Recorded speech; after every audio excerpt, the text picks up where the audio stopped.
Si tu as envie de découvrir la technique secrète pour bien t'exprimer avec clarté pour te faire comprendre avec plus de fluidité, tu dois t'inscrire à la masterclass gratuite S'exprimer avec aisance. C'est un condensé vidéo en 1h15 où tu apprendras cette technique secrète. Pour t'inscrire, rien de plus simple. Sous n'importe quelle vidéo de la chaîne YouTube, eh bien, tu trouveras un lien, tu cliques dessus et tu tomberas sur la page d'inscription. Ensuite, il te suffira de cliquer sur ce bouton et d'entrer ton email pour recevoir derrière le lien de cette masterclass gratuite. Je te laisse maintenant avec la vidéo du jour. Alors, qu'est-ce que l'aisance? Donc, comme d'hab, j'aime bien partir par le dico, par le dictionnaire, parce que ça donne une base intéressante. Donc, c'est plutôt la deuxième définition. Vous vous souvenez, les mots, ils sont complexes. Et si vous voulez enrichir votre vocabulaire, c'est une astuce que je donne dans une de mes vidéos YouTube, c'est de comprendre que les mots ont plusieurs sens. Et donc, quand vous utilisez un mot, savoir dans quel sens vous l'utilisez. Ça, c'est un niveau plus avancé. Mais là, nous, on va l'utiliser plutôt dans le deuxième sens, hein, l'aisance, qui est la facilité naturelle, qui ne donne aucune impression d'effort. Donc, il y a des synonymes grâce et naturel. Voilà. Donc ça, c'est très intéressant. Donc moi, j'ai distingué 3 composantes principales de l'aisance, que sont la facilité, c'est-à-dire qu'il y a peu de difficultés, il y a la peine est limitée, vous voyez. Il y a le naturel, donc quelque chose qui est ancré dans sa façon d'être. Ce n'est pas du travailler, voilà, le contraire du naturel, c'est le travailler, c'est le créer. Le naturel, c'est quelque chose qui vient facilement, qui vient sans qu'on y pense, sans qu'on le cherche. Et aucune impression d'effort. Vous avez vu, c'est impression, hein. La langue française et les dictionnaires, c'est quand même pas mal. Donc, aucune impression d'effort, c'est dans l'apparence. L'aisance et l'expression en général, il faut vraiment que vous compreniez que c'est un enjeu d'apparence, un enjeu d'image sociale. C'est pour ça que le thème d'août, c'était branding. On parlait de l'image, parce que c'est vraiment important dans l'expression. Et je pense que beaucoup de gens voient l'expression comme quelque chose d'un peu mécanique, en mode j'apprends des mots ou j'apprends des techniques et ça va me suffire, alors que quand vous allez comprendre que c'est un enjeu de social, de savoir se positionner, vous verrez que ce sera beaucoup mieux et vous ferez plus de progrès.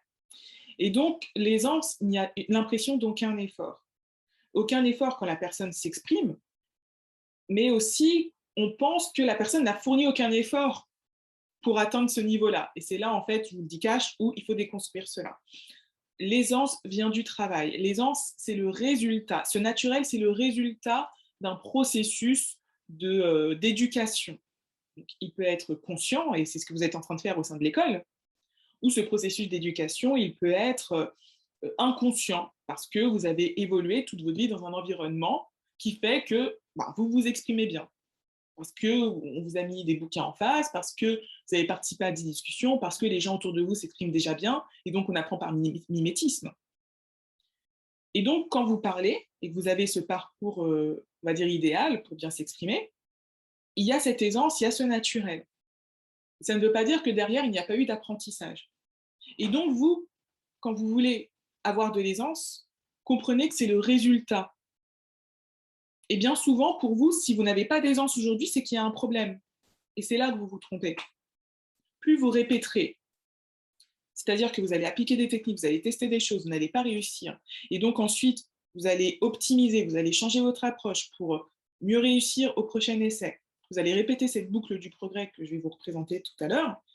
C'est là que la magie s'opère et qu'au fur et à mesure, les techniques, les efforts que vous avez fournis, vous les allez les intégrer et ça va devenir de plus en plus simple. Donc pensez à la marche. Quand on a appris à marcher, on ne s'en souvient pas, mais on a galéré, on est tombé plein de fois quand on était enfant, bébé. Et maintenant, aujourd'hui, quand on marche, si Dieu merci, vous êtes valide et que vous n'avez pas de malformation ou de difficulté, quand on marche, on n'y pense plus. Et pourtant, il y a beaucoup d'actions. Je dois lever mon pied, hop. Ensuite, il y a la coordination aussi. Et quand on est blessé quelque part, on se rend bien compte que la marche, ce n'est pas forcément si intuitif que ça, vous voyez. Et l'expression, c'est pareil. Souvenez-vous que vous êtes dans une démarche où il y a des efforts à fournir et que le but, à la fin, c'est l'aisance, une fois que vous aurez bien intégré. Hop. Là, je fais le rappel du triangle d'or. Donc, l'aisance vient de la répétition, c'est ce que je viens de vous dire. Hop. Ah, j'ai oublié de descendre quand j'expliquais. Donc oui, et l'objectif de la formation de l'école, c'est de vous amener dans la boucle du progrès. la boucle du progrès, c'est apprendre des techniques. Typiquement, l'I2E, les EDL, les personnalités expressives, etc. Cette étape, elle est essentielle. Faire des exercices pour appliquer les techniques. C'est pour ça qu'il y a des exercices d'expression, c'est pour ça que pendant les cours, on pratique. Si la majorité de votre formation, si pendant la majorité de votre formation au sein de l'école, la majeure partie de votre temps au sein de l'école, vous êtes comme ça, assis, en train de m'écouter, vous n'allez pas avoir les progrès que vous méritez. Parce que vous êtes dans la passivité et vous n'entrez pas dans la boucle du progrès. Vous entrez juste dans la boucle de l'apprentissage qui n'est même pas une boucle, qui est juste un état passif. C'est la première étape, mais elle est largement insuffisante. Donc, dites-vous, comment je peux me mettre en mouvement et être dans l'expression? J'écris, je note, je réfléchis, je pense, je parle dans ma tête, je participe en cours. Chacun va avoir ses façons en fonction de sa personnalité, mais sachez vraiment que si vous êtes passif comme ça, à chaque fois que vous regardez les cours, vous ne faites pas les exercices, vos progrès seront limités. Donc, c'est vraiment un état d'esprit à changer. Parce que c'est comme ça que l'être humain apprend. Ce n'est pas moi qui invente cela. Vous voyez, j'aime bien inventer des choses, mais je n'ai pas inventé ça. L'être humain, il apprend par la répétition. Et s'il y a des personnes qui ont des enfants ou qui ont côtoyé des enfants, vous êtes au courant en fait.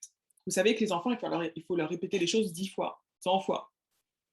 Et je ne sais pas pourquoi, quand on est adulte, on pense qu'on a changé de fonctionnement, mais non, on n'a pas changé de fonctionnement. On n'a pas du tout changé de fonctionnement. Il faut qu'on répète, répète, répète. Donc, il y a des efforts. Et le but, c'est l'aisance, c'est que ça devienne naturel à la fin. Donc, après avoir fait des exercices, identifiez vos difficultés. Ça va être fondamental. Les 2 étapes, c'est déjà bien, et là, on perd 99,9% des personnes qui ont un objectif. C'est qu'ils n'apprennent pas forcément de nouvelles choses et qu'ils ne passent pas à l'action pour changer. Mais pour vraiment progresser, il faut identifier ces difficultés. Et vous pouvez déjà commencer à le faire tout seul. Par exemple, quand je vous... Salut Faïda. Quand je vous demande... vous me dites, par exemple, j'ai un manque de confiance. Vous voyez bien que moi, je ne peux pas vous aider. C'est à partir de là, en fait, que mon rôle de prof est utile. Parce qu'en toute honnêteté, apprendre des techniques, vous pouvez lire des bouquins. Faire des exercices, vous pouvez vous en créer seul. Mais les progrès vont être limités si vous ne savez pas identifier vos difficultés et changer par la suite. Donc c'est pour ça qu'il y a des profs depuis la nuit des temps et que c'est un métier qui n'aura jamais de fin. Parce que dans certains domaines, pas dans tous les domaines, hein, dans certains domaines on peut être autodidacte, hein, mais dans d'autres domaines on a besoin de retour parce que identifier nos difficultés et progresser seul, c'est trop compliqué, on n'a pas assez de recul. Donc identifier ses difficultés. Quand quelqu'un me dit « j'ai du mal à avoir confiance en moi », moi je ne peux pas l'aider. Dans quelle situation, qu'est-ce qui se passe concrètement, je ne peux pas t'aider.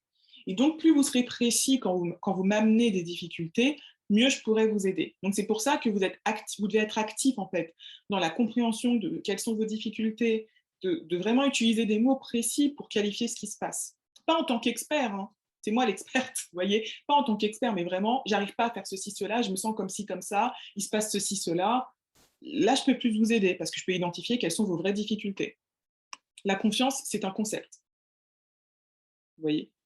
Quand je dis, imaginons, la confiance est un concept, une vraie difficulté, ça serait, j'ai peur de ce que les autres vont penser de moi quand je parle.